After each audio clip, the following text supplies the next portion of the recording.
माननीय मुख्यमंत्री महोदयांच्या निर्देशानुसार संपूर्ण राज्यामध्ये संपूर्ण जे प्रशासकीय कार्यालय आहेत तर यांना एक 100 दिवसांचा कृती आराखडा माननीय मुख्यमंत्री महोदयांनी निश्चित करून दिलेला आहे। या कृती आराखड्यामध्ये 7 कलमी कार्यक्रम सर्व प्रशासकीय विभागांना निश्चित करून दिलेला आहे। या 7 कलमी कार्यक्रमांपैकीच एक कार्यक्रम हा कार्यालयीन स्वच्छता, कार्यालयामध्ये जे असणारे विविध अभिलेख आहेत या अभिलेखाचं निंदनीकरण, जो कालबाह्य झालेले जे अभिलेख आहे ते नष्ट करण्याची एक मोहीम कार्यालय स्तरावर कार्यालय प्रमुखांनी घ्यावी आणि कार्यालयाची स्वच्छता व सुंदरता वाढण्यासाठी जे जे करणं आवश्यक आहे। आता कार्यालयामध्ये वेगवेगळ्या प्रकारच्या तहसील कार्यालयामध्ये वेगवेगळ्या प्रकारच्या अभ्यागत येत असतात, तर शाखेंना आपल्याला सायनेजेस देखील त्याच्यामध्ये द्यायचे आहेत। म्हणजे तहसीलदारांचं चेंबर कुठे असणार आहे, पुरवठा शाखा कुठं असणार आहे, रोजगार हमी योजना शाखा कुठं असणार आहे, प्रत्येक संकलन लिपिकाला नेमून दिलेलं काम याचा जॉब चार्ट देखील संकलन लिपिकाच्या खुर्चीच्या त्या ठिकाणी लावला जाणार आहे, जेणेकरून जोही अभ्यागत तहसील कार्यालयामध्ये येणार आहे तर त्याला कळणार आहे की कोणत्या संकलनाकडे त्याचं जे काम आहे तर त्याचं काम नेमकं कोणत्या संकलनाकडे असणार आहे, तर हे त्याला त्या निमित्ताने कळणार आहे। शिपाई संवर्गासाठी योजना दूत म्हणून शिपायांची देखील त्या ठिकाणी नियुक्ती केली जाणार आहे।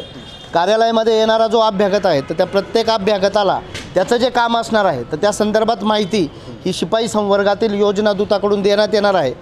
जेही अभ्यागत तहसीलदार अथवा अधिकारी यांना भेटीसाठी कार्यालयामध्ये येणार आहे तर त्यांच्यासाठी बसण्याची स्वतंत्र व्यवस्था, वेटिंग रूमची व्यवस्था देखील करण्याचं नियोजन यामध्ये आम्ही केलेलं आहे।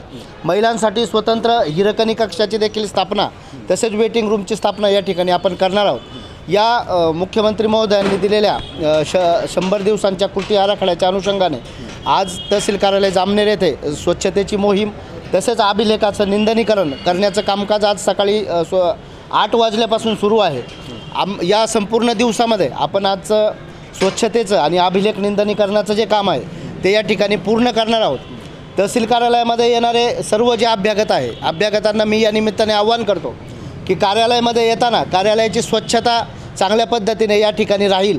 कोणत्याही प्रकारे आपण कार्यालयाच्या कोपऱ्यामध्ये अथवा कार्यालयाच्या परिसरामध्ये कोणत्याही प्रकारचं धूम्रपान करणार नाही किंवा आपण थुंकणार नाही याची एक काळजी या निमित्ताने घ्यायची आहे। आणि प्रशासनाला चांगल्या पद्धतीची सेवा ही अभ्यागतांना तसेच नागरिकांना देण्यासाठी आपण सर्वांनी प्रशासनाला सहकार्य करायचं आहे असं मी आव्हान या निमित्ताने करतो। स्वच्छता करणाऱ्यावर नेमकी काय कारवाई करण्यात येईल आता, कारण की स्वच्छ झालेला आहे परिसर? याच्यामध्ये जोही कोणी यामध्ये थुंकून घाण करणार आहे किंवा परिसरामध्ये धूम्रपान करून आढळणार आहे तर त्याच्यावर कायदेशीर कारवाई ही इथून पुढे आम्ही करणार आहोत। त्यामध्ये पोलीस विभागाकडून कारवाई असेल किंवा दंडात्मक कारवाई असेल ही अतिशय कडक पद्धतीने इथून पुढे आम्ही राबवणार आहोत।